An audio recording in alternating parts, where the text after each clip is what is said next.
nervous about this. Why am I so nervous? Not usually this nervous about this, but here we go. Hi there, welcome back for another Saturday book video. The quality is going to be a little better today because I finally got the SD card so I can record on the camera, and I am like a little nervous about it, and I don't know why. It just looks nicer. I think maybe I'm afraid you can see now all of my flaws, but that's life. Today we're going to talk about books that I felt like were really hyped up, that I saw everywhere, and I'm going to let you know if I feel like they lived up to the hype. So let's get going. We're going to talk about four titles. No, we're not going to talk about four. We're going to talk about 8 in total. Eight. We're going to talk about 8 books in total today, 4 of which I felt like lived up to the hype and 4 of which that did not. Also to note, these are all books that I have read within a year span, so from today's date to exactly a year ago. So some of them I may not have talked about, and some of them I may have talked about a couple of times already. That's okay. Okay, the only fair way that I think that I can do this is to go in page order. I'm going to talk about the shortest book first, and then talk about increasing page number wise, because I don't really know how else to share this joy with you today. Okay, up first, the shortest book that I have in my pile today is Red, White, and Royal Blue by Casey McQuiston. This was a gift from a friend. I had no idea what it was going to be about. I had seen it floating all around BookTube and Instagram, but I was very unaware of what was potentially going to be in these pages. And let me tell you, it was a surprise. A brief synopsis of this. We have Alex, who is one of our protagonists, and he is the son of the female United States president. And he meets and has had some run-ins previously with Henry, who is a royal prince of England. And they have this altercation that happens, and it becomes this whole newsworthy thing, and they end up having to get together, acting like they're friends, going around and doing like community service and travel kinds of things, and they end up falling in love, and then they have to hide their relationship. I was not expecting I don't know what I thought this was going to be about, but I was not expecting it. It was not a classroom appropriate book, and that's okay, but I really enjoyed it because I really appreciated the characters. They were humorous. It was a little raunchy. It was funny. They keep getting into all these kinds of trouble. They're trying to hide their relationship, and I really loved the writing, and I had never read anything by this particular author before. So now I'm really geared up for some other stuff that they have coming out later in the year. This was something that lived up to the hype. It was so good, so well done. I really enjoyed every second of the story. Definitely a winner in my book. Up next is The Bells by Danielle Clayton, and this was another one that I was pretty surprised by. This story takes place in a dystopian-esque kind of society.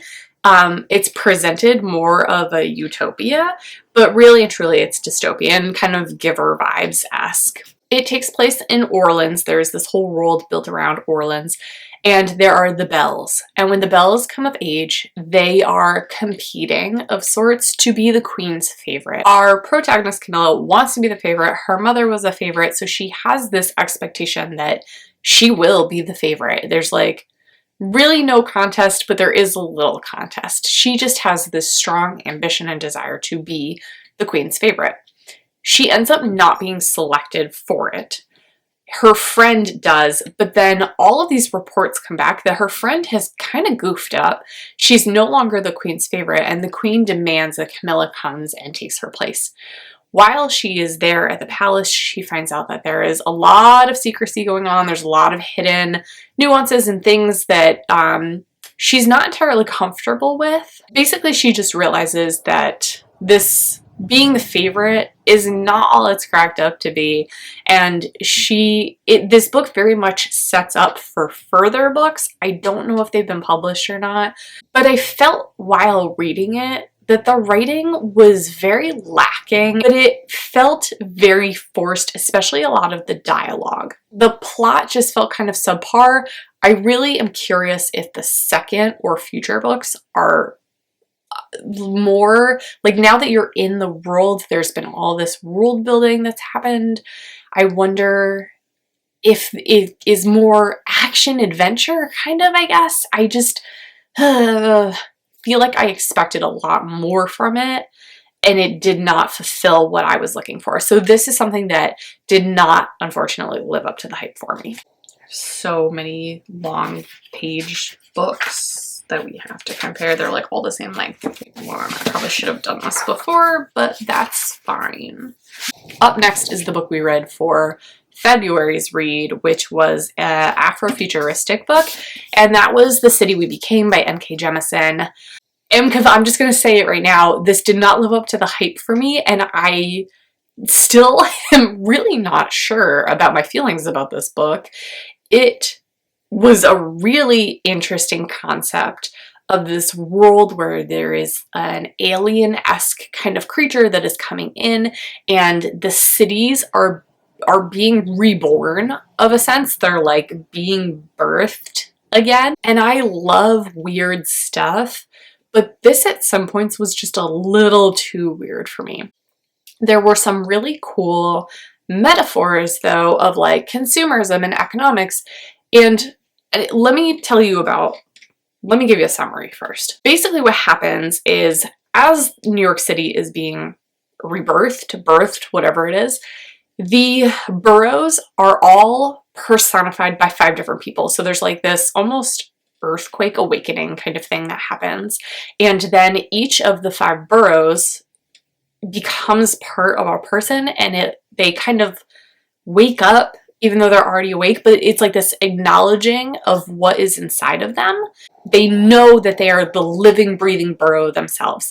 So we have Manhattan, and we have Staten Island, and we have Brooklyn, and we have the Bronx, and we have Queens. I felt, as a New Yorker, that the boroughs were personified accurately based on their stereotypes and what they are known for. So I thought the book really did a lovely job of that, but there were just some weird parts to it, and I'm still trying to figure out how I feel about this book. There was some really cool stuff that was done, but for me, it just did not fully live up to the hype that I saw so many people giving it.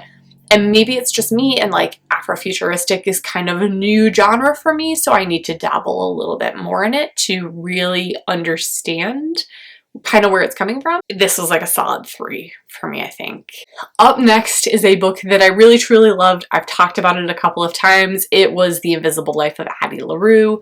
I loved everything about this book. I loved the detailed descriptions. I loved the imagery. I loved the slow pace of it.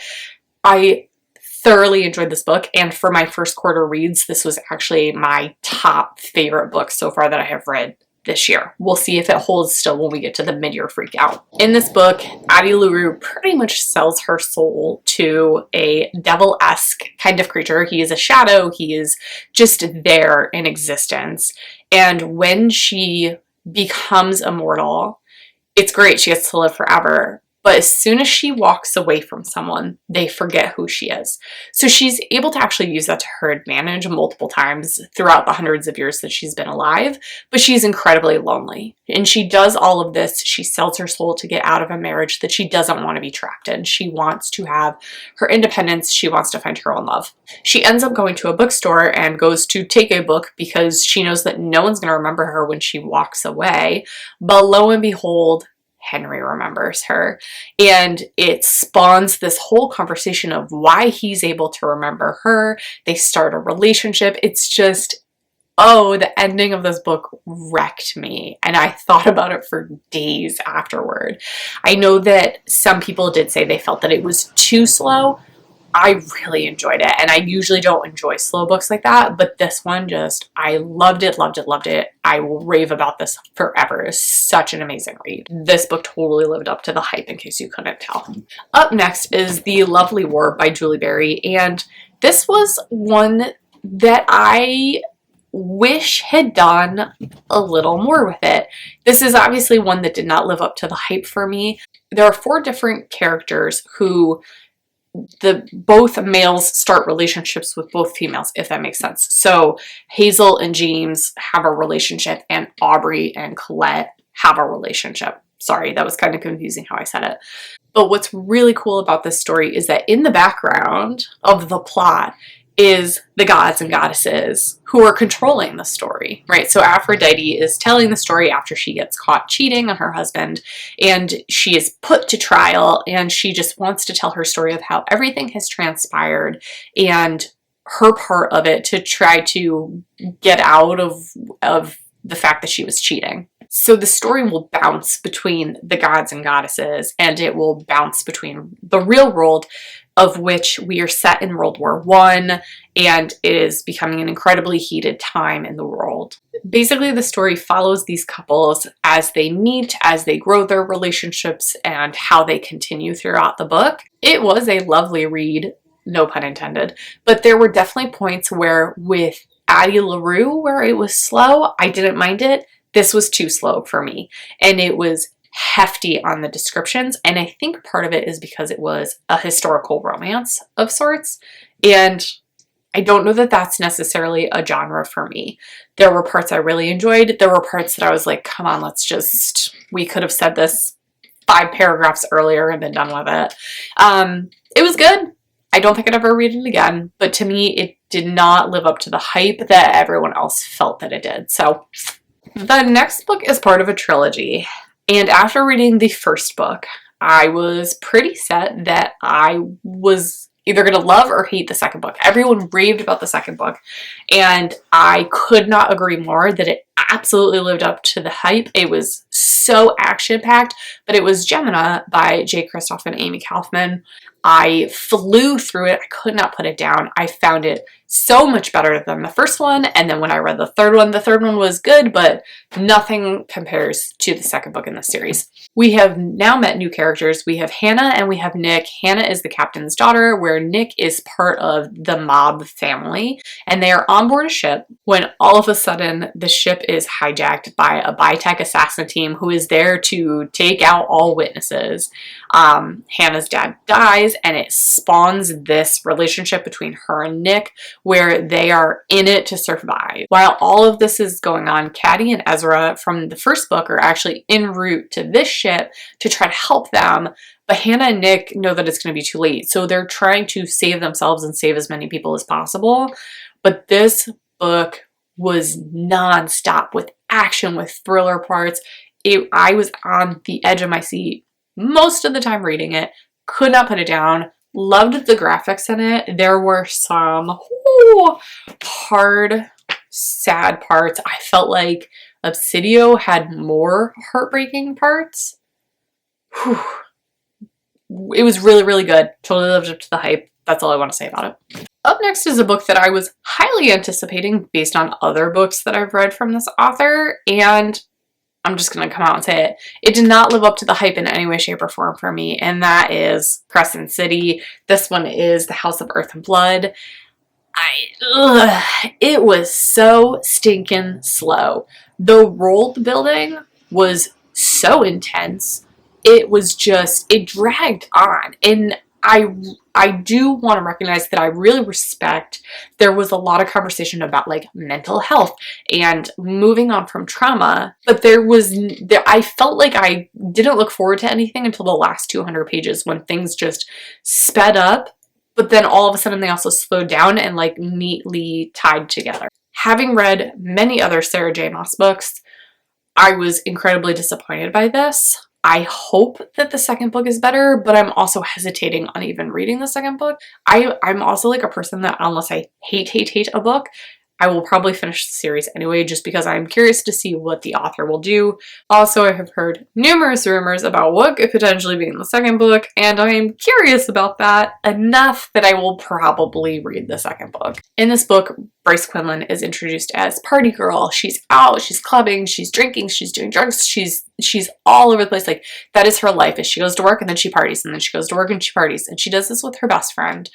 There's a pretty traumatic incident right at the beginning of the book that sets it up for everything else, and then it just slows down.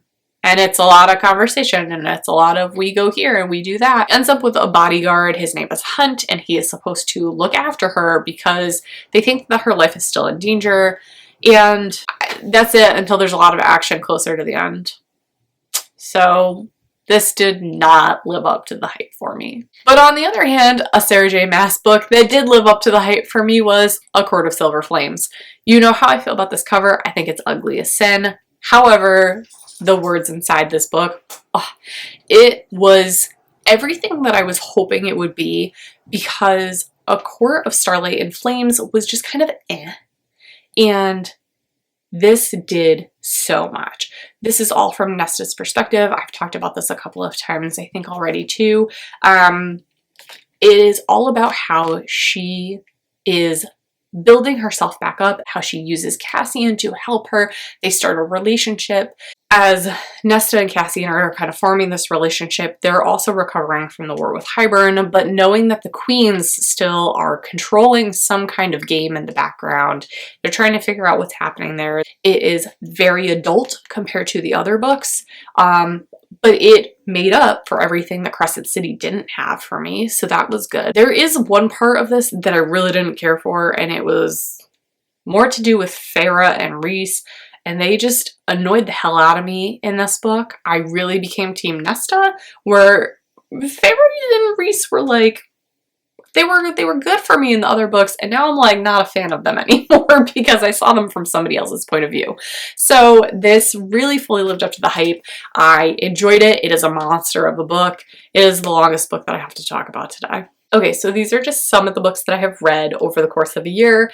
These are ones that I felt were really hyped up either by friends of mine or that I saw just posted. Some of them definitely lived up to the hype and some of them did not, for sure. That's all I have for this Saturday. Thank you so much for sticking around and watching this video. I hope you enjoyed the books that I talked about, and I would be curious to hear your thoughts if you agree with some of my thoughts about books that were either hyped up and really, really good, or books that were hyped up and like weren't that great for you. Thanks so much for watching, and I will see you next Saturday.